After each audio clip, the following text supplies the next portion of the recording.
Selamat pagi, selamat siang, selamat sore, dan selamat malam. Kali ini saya akan membahas latihan soal kompetensi teknis persiapan P3K 2024. Jadi di sini ada beberapa pertanyaan tentang teori belajar Ganyan yang sesuai dengan daftar materi pokok soal seleksi kompetensi pada tahun 2023.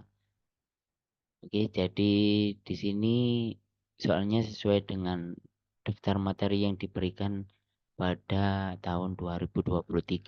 Jadi mungkin saja akan sama dengan tes yang akan dilaksanakan pada tahun 2024. Oke, langsung saja mari kita kibah soal. Soal yang pertama, seorang guru SD menggunakan kartu bergambar untuk mengajarkan kata-kata baru kepada siswa. Setiap kartu bergambar itu berisi gambar suatu objek dan di bawahnya terdapat kata yang menggambarkan objek tersebut. Guru meminta siswa untuk mencocokkan kartu bergambar dengan kata yang sesuai. Jenis proses belajar apakah yang diterapkan oleh guru tersebut? A. Belajar isyarat. B. Belajar stimulus respon. C. Belajar rangkaian gerakan. D. Belajar asosiasi verbal. Dan E. Belajar konsep. Yang mana jawaban yang benar? Jawabannya adalah D ya, belajar asosiasi verbal. Jadi di sini guru menggunakan kartu bergambar untuk menghubungkan gambar. Ini adalah stimulus dari guru. Kemudian siswa disuruh mencocokkan dengan kata yang sesuai gambar tersebut. Jadi itu respon verbalnya. Jadi ini adalah contoh belajar asosiasi verbal di mana siswa belajar menghubungkan kata dengan objek tertentu. Jadi belajar menurut Ganya ini ada 8 ya. Di antaranya ada belajar isyarat, stimulus respon, rangkaian gerakan, asosiasi verbal, belajar konsep, dan 3 lagi. Mari kita bahas untuk 8 jenis proses belajar menurut Robert Ganya. Yang pertama ada belajar isyarat, signal learning. Yang kedua belajar stimulus respon. Yang ketiga belajar rangkaian gerakan. Yang keempat belajar asosiasi verbal. Yang kelima belajar membedakan. Keenam belajar konsep. Ketujuh belajar aturan dan belajar pemecahan masalah. Problem solving learning. Oke, mari kita bahas satu persatu. Untuk belajar isyarat, ini adalah bentuk belajar yang paling sederhana, di mana siswa belajar untuk memberikan respon umum terhadap suatu isyarat atau stimulus tertentu. Contohnya, ketika guru memukul lonceng, siswa tahu bahwa mereka harus berhenti bicara dan memperhatikan guru. Ini merupakan jenis belajar isyarat. Yang kedua, belajar stimulus respon. Ini melibatkan hubungan langsung antara stimulus tertentu dan respon tertentu.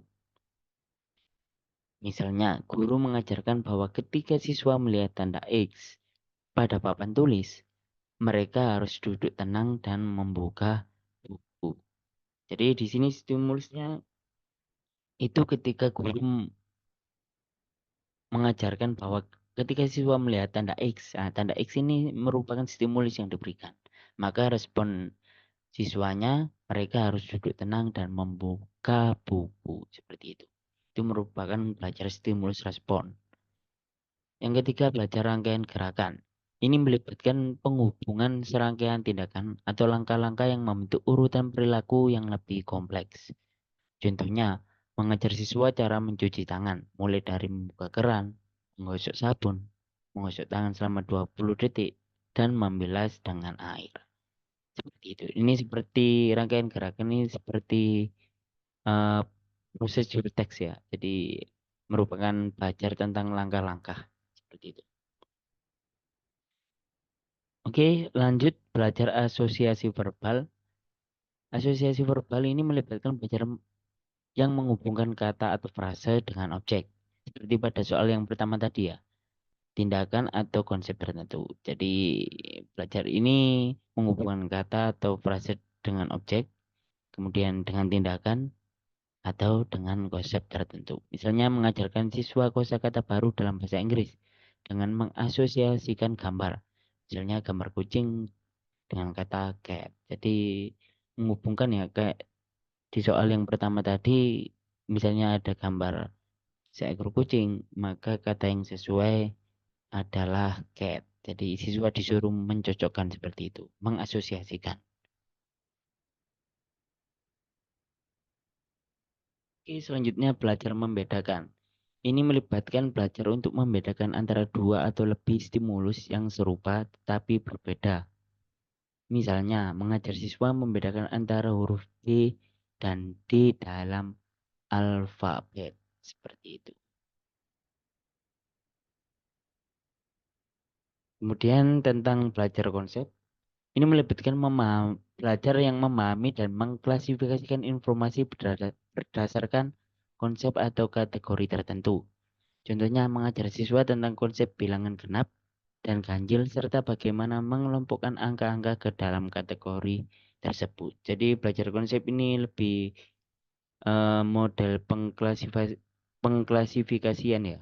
Jadi misalnya angka genap yang mana, angka ganjil yang mana, siswa disuruh mengklasifikasikan berdasarkan jenis bilangan genap atau ganjil seperti itu. Selanjutnya belajar aturan, rule learning. Ini melibatkan belajar memahami dan menerapkan aturan-aturan atau prinsip-prinsip yang mengatur informasi atau tindakan tertentu. Misalnya, mengajar siswa tentang aturan matematika seperti aturan penjumlahan dan pengurangan. Itu belajar aturan ya. Kalau penjumlahan gimana aturannya, kalau pengurangan gimana aturannya, seperti itu. Kemudian yang terakhir belajar pemecahan masalah, problem solving learning. Ini adalah bentuk belajar yang paling kompleks, di mana siswa menggunakan pengetahuan dan aturan yang telah dipelajari untuk memecahkan masalah yang baru. Contohnya, memberikan siswa masalah matematika yang belum pernah mereka temui sebelumnya, dan meminta mereka untuk menemukan solusinya dengan menggunakan berbagai strategi yang telah mereka pelajari. Seperti itu. Oke, kita lanjut soal yang selanjutnya. Jadi proses belajar menurut Robert Gagne itu ada 8 ya. Kita lanjut soal yang berikutnya. Dalam pelajaran matematika, guru memberikan latihan untuk membantu siswa membedakan antara bilangan genap dan bilangan ganjil. Siswa diminta untuk mengelompokkan angka-angka yang diberikan ke dalam dua kategori tersebut. Jenis proses belajar apakah yang diterapkan oleh guru tersebut? Nah, ini apa tadi? A. Belajar isyarat, B. Belajar stimulus respon, C. Belajar membedakan, D. Belajar konsep, atau E. Belajar aturan. Yang mana yang benar? Yang C ya, belajar membedakan. Nah, siswa belajar membedakan antara dua kategori, angka genap dan ganjil. Ini mencerminkan proses belajar membedakan, di mana siswa mengidentifikasi perbedaan antara stimulus yang berbeda. Stimulus yang berbeda ini maksudnya bilangan genap dan bilangan ganjil, seperti itu. Jadi jawabannya C ya, belajar membedakan. Oke, selanjutnya seorang guru mengajarkan prosedur mencuci tangan yang benar kepada siswa. Guru memperagakan langkah-langkah seperti membuka keran, menggosok sabun, menggosok tangan selama 20 detik, dan membilas dengan air. Siswa diminta untuk mengikuti langkah-langkah tersebut secara berurutan. Jenis proses belajar apakah yang diterapkan oleh guru tersebut? A. Belajar isyarat, B. Belajar stimulus respon, C. Belajar rangkaian gerakan, D. Belajar konsep, atau E. Belajar aturan. Yang mana yang benar? C. Ya, belajar rangkaian gerakan. Di sini guru mengajarkan serangkaian tindakan yang perlu diikuti secara berurutan. Ini adalah contoh proses belajar rangkaian gerak, di mana serangkaian tindakan dihubungkan untuk membentuk urutan perilaku yang lebih kompleks. Soal selanjutnya, dalam sebuah proses sains, siswa diminta untuk membuat kapal dari bahan-bahan yang disediakan dan memastikan kapal tersebut dapat mengapung. Siswa harus menggunakan pengetahuan tentang massa jenis dan daya apung yang telah dipelajari sebelumnya untuk menyelesaikan tugas ini. Jenis proses belajar apakah yang diterapkan oleh guru tersebut? Jadi jawabannya E ya, belajar pemecahan masalah. Jadi di sini siswa menggunakan pengetahuan dan konsep yang telah dipelajari untuk memecahkan masalah baru dalam proyek sains ini. Ini adalah contoh belajar pemecahan masalah di mana siswa menerapkan konsep dan aturan yang telah dipelajari untuk menyelesaikan tugas yang kompleks. Jadi ini jenis proses belajar pemecahan masalah. Seperti itu. Oke, soal selanjutnya, seorang guru matematika di kelas 4 SD menggunakan permainan interaktif untuk membantu siswa memahami konsep pecahan. Dalam permainan tersebut, siswa diminta untuk membagi kue virtual menjadi beberapa bagian yang sama dan kemudian membagikannya kepada teman-teman virtual mereka. Setelah itu, siswa harus menuliskan pecahan yang sesuai dengan bagian-bagian yang telah dibagikan. Guru juga memberikan soal cerita di mana siswa harus menerapkan konsep pecahan untuk menyelesaikan masalah sehari-hari. Proses belajar mana yang paling dominan diterapkan dalam pendekatan ini? A. Belajar isyarat dan belajar stimulus respon.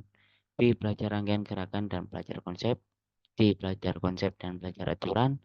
D. Belajar aturan dan belajar pemecahan masalah. Atau E. Belajar diskriminasi dan belajar asosiasi verbal. Yang mana yang benar? Jadi di studi kasus di atas itu ada dua proses belajar ya. Menurut kalian yang benar yang mana?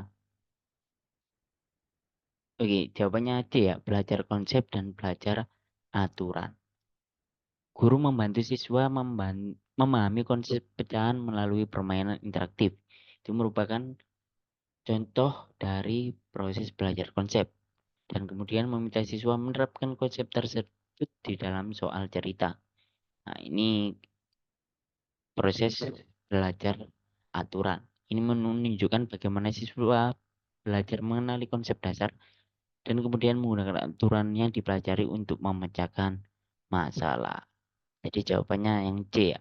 Belajar konsep dan belajar aturan. Seperti itu. Soal selanjutnya di kelas sains, siswa diajak melakukan eksperimen tentang daya apung. Mereka diberi beberapa benda dengan berbagai bentuk dan ukuran. Lalu diminta memprediksi apakah benda tersebut akan mengapung atau tenggelam ketika dimasukkan ke dalam air. Setelah melakukan eksperimen, siswa harus menyusun laporan yang menjelaskan hasil eksperimen mereka dan alasan dibalik setiap prediksi.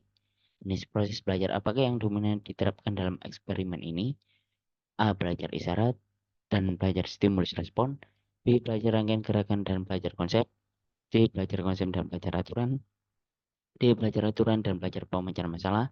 Serta E. Belajar diskriminasi dan belajar asosiasi verbal. Manakah jawaban yang benar? Nah, ini silakan kakak-kakak mencoba menjawabnya ya. Jawabannya tulis di kolom komentar. Kira-kira jawabannya A, B, C, D, atau I. E. Oke, itu saja beberapa soal yang saya bahas. Semoga bermanfaat. Sampai berjumpa lagi.